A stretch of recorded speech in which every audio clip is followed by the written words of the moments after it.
السلام علیکم ناظرین، آپ دیکھ رہے ہیں پروگرام ایک پاکستان اور میں ہوں علی حیدر۔ ناظرین، ملک کی عدالتی تاریخ کا انتہائی اہم اور غیر معمولی واقعہ آج سامنے آیا ہے۔ اسلام آباد ہائی کورٹ کے 6 ججز نے سپریم جوڈیشل کاؤنسل کو خط لکھا ہے اور الزام لگایا ہے کہ انہیں خفیہ ادارے کے اہلکاروں کی جانب سے دباؤ اور ہراسانی کا سامنا کرنا پڑا۔ ججز نے باقاعدہ وہ واقعات بھی درج کیے ہیں جب انہیں ڈرایا دھمکایا گیا، بلیک میل کیا گیا اور مقدمات پر اثر انداز ہونے کی کوشش کی گئی۔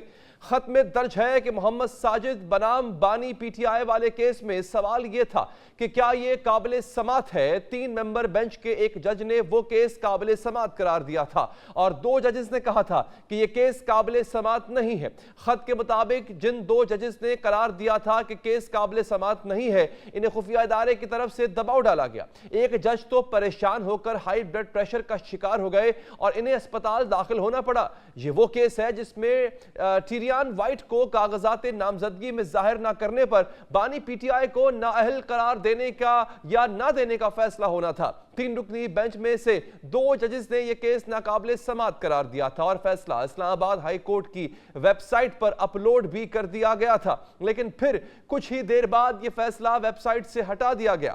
ججز کی جانب سے لکھے خط میں ایک واقعہ یہ بھی درج کیا گیا کہ یہ ایک جج کی برادر نسبتی کو مسلح افراد نے اغوا کر کے تشدد کا نشانہ بنایا۔ ضلعی عدالت کے ایک جج نے بھی ہراساں کیے جانے کا شکایت کی۔ 10 مئی 2023 کو ججز نے اسلام آباد ہائی کورٹ کے ججز کو خط لکھ کر شکایت کی کہ خفیہ ادارے کے اہلکار عدالتی معاملات میں مداخلت کر رہے ہیں۔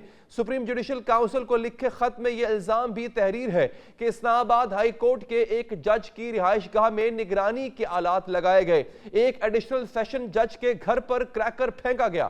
خط میں تحریر ہے کہ ججز نے چیف جسٹس پاکستان کو مل کر بھی یہ الزامات ان تک پہنچائے اور اس ملاقات میں جسٹس اعجاز الحسن بھی شامل تھے۔ خط کے مطابق اس وقت یہ معاملہ جسٹس قاضی فائز عیسیٰ کے علم میں بھی لایا گیا تھا۔ یہ الزامات تحریر کرنے کے بعد اسلام آباد ہائی کورٹ کے 6 ججز نے سپریم جوڈیشل کاؤنسل سے رائے مانگی ہے کہ اگر ایسے واقعات کسی جج کے ساتھ ہوں اور وہ انہیں رپورٹ بھی کرے تو یہ واضح نہیں کہ ان واقعات کو ثابت کیسے کیا جائے گا۔ ججز نے درخواست کی ہے کہ معاملات پر غور کے لیے ایک عدالتی کنونشن بلایا جائے۔ ججز کے مطابق اس کا یہ فائدہ بھی ہوگا کہ اگر دیگر ہائی کورٹس کے ججز کو بھی ایسے ہی دباؤ اور ہراسانی کا سامنا ہے تو یہ باتیں سامنے آ سکیں گی اور پھر ادارہ جاتی سطح پر یہ طے کیا جا سکے گا کہ عدلیہ کی آزادی کیسے برقرار رکھی جائے۔